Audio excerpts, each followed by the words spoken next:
Karibu katika channel Zanzibar Canvas. Leo nitakufahamisha jinsi ya kubadilisha muonekano wa simu yako.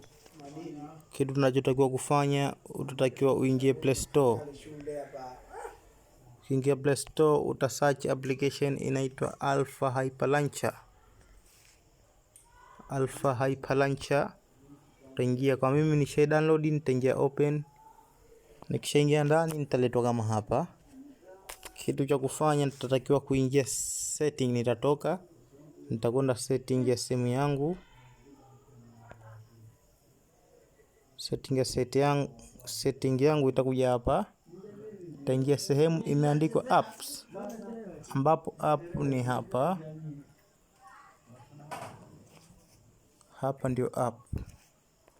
Nitaingia app, itanileta moja kwa moja hapa. Tutaingia sehemu imeandikwa default app, ambapo ndio hapa.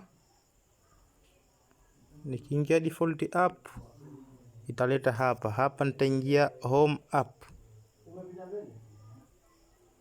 Nitaingia home app. Nikiingia home app itakuja mpaka hapa. Hapa nitachagua launcher yangu ambayo ni ile Alpha Hyper Launcher. Kwa hiyo nitaondoa kwenye Huawei Home, nitakuja katika Alpha Hyper Launcher. Nikibonyeza moja kwa moja itanileta hapa katika desktop. Hapo tayari simu yangu nishabadilisha muonekano, inakuja kama hivi.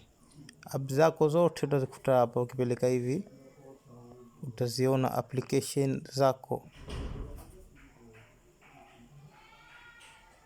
Usisahau kusubscribe, like na kushare.